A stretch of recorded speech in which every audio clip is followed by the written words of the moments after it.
আসসালামু আলাইকুম রহমতুল্লাহি বারাকাতুহু। ছোট্ট মানে ছোট্ট কথা বলতে হয়, না বললে নয়, তবুও বলতে হয়।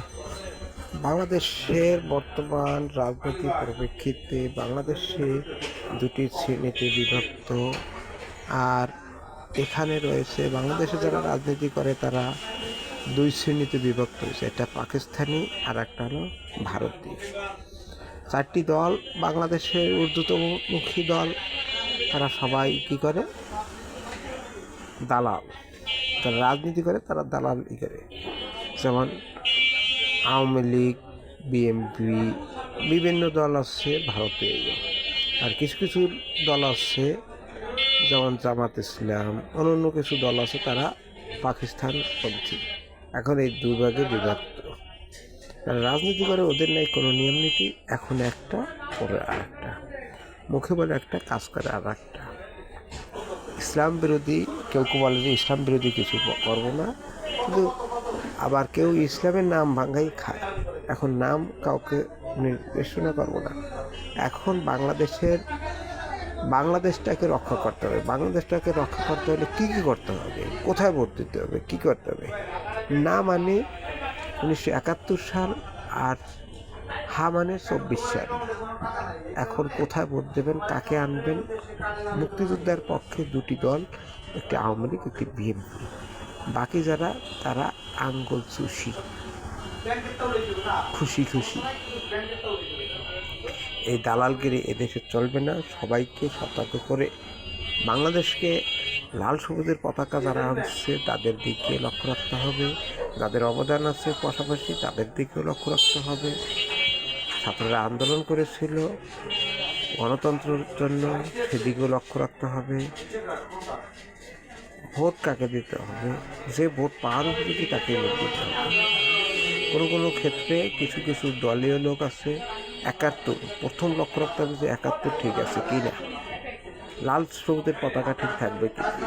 বাংলাদেশটা দুইয়ে তো আর 24 পরগনা বানানো যাবে না।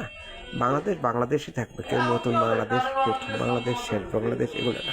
বাংলাদেশ তো বাংলাদেশই। বাংলাদেশে আমি আগেই বলেছিলাম যে কোনো ব্যক্তি যদি 10 হাত বার্মার থেকে 5 হাত অথবা ইন্ডিয়ার 2 হাত আগাইয়া দেখাইতে পারে, তাহলে আমি এদেশ থেকে, বা আমি যাদের আমার কথা যারা শুনবে তাদের নিয়ে এদেশ থেকে চলে যাব। এরকম কোনো ব্যক্তি পারে নাই, আর ভবিষ্যতে 50 বছরের ভিতরে পারবে আমার মনে হয় না।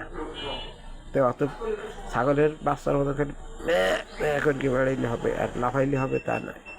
কাজে কর্মে দেখাইতে হবে এবং কী করতে হবে, জনগণকে ভালোবাসতে হবে, জনগণের কথার উপর কাজে বিশ্বাস করাইতে হবে। আর যারা একটু খারাপ আছে তারা ভালো হয়ে গেলে তো হয়। নবীরও হত্যা করতে যাইয়ে মানুষ হত্যা না করিয়া তারা ওমর, রাসূলকে হত্যা করতে গেছে, সেই খলিফা ওমর হয়ে গেছে। এখন যদি কেউ অপরাধ করে থাকে বাংলাদেশে, তারা একটু ভালো হয়ে গেলেই তো হয়ে যায়। এত বড় দল ভালো হইলেই তো হয়ে যায়, সেখানে তো আর করার কিছু থাকে না। কিছু কিছু ক্ষেত্রে আমরা অমুক তমুক আরো তো আরো এত যদি ভালো হইতো তাহলে চরমোনাই কেন বাইরেই গেল। তারপরে আরও কোনো দোষ কারোর তেমন বললাম না, কিন্তু এইটা এখন ভোট দেবেন, যোগ্য ব্যক্তিকে ভোট দিতে হবে, যারা 71কে মানবে।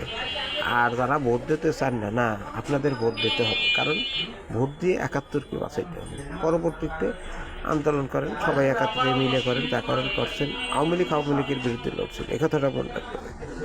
এখন আওয়ামী লীগ যারা লড়ছিল এখন তাদের ভোট পাইতে চান, তারা যাই যদি আবার আর এক জায়গায় পাইছেন, তাহলে হলো প্রশ্ন রইল আমার যে কে ভোট পাওয়ার উপযোগী, কে 71কে বাঁচাবে, কে বাংলাদেশকে বাঁচাবে, কার জন্য? ভারত যদি ইচ্ছা করতেছে তাদের সৈন্য, তারা এরকম করছে না? সিন্ধু প্রদেশ, কয়েকটি প্রদেশ ছিল, তারা কিন্তু দখল করে আজও রাখছে। তারা রাখতে পারতো, কিন্তু বঙ্গবন্ধুর অবদানের জন্য তারা রাখে নাই এবং তারা কাউকে সমস্যা করে নাই। অতএব আমার কথা হলো এইটা যে আপনারা এটাই শেষ ভাষণ, 71কে বাঁচান, লাল সবুজের পতাকাকে বাঁচান, যা যা করার দরকার তাই মুক্তিযোদ্ধাকে। এবং যারা অপরাধ, মানুষের নাম নাচ রাখা হয়েছে, যারা নাচতে কয় না, ওই যে বয়াতির মতো নাচ মানে মানুষ, তারা ভুল করবে, সংশোধন করতে হবে। তাদের অপরাধ করছে, এখন তাদের কি আছে? মা গেছে, বাপ গেছে, এখন আছে ভাই গেছে, এখন আছে 71। অতএব সে একটু ভালো হয়ে তার লোকজনটা একটু শাসন করে করতে পারলেই তো হয়ে যায়, তাহলে জনগণের তো আর কিছু থাকে না, সে এইভাবে কথা বললেই তো হয়ে যায়। আমার এই কথা এই বাংলাদেশের এই দক্ষিণ প্রান্ত থেকে উত্তর প্রান্ত, পশ্চিম থেকে পূর্ব প্রান্ত, উপরে নিচে সব দিকে 10-এর দিক লক্ষ্য রেখে করলে দেশ চালাইলে সুন্দর হবে। আগামী দিনে বাংলাদেশ দীর্ঘজীবী হোক। ভুল ত্রুটি ক্ষমা দৃষ্টিতে দেখবেন, আমাকে সংশোধন করে দেবেন। ধন্যবাদ সবাইকে। আসসালামু আলাইকুম।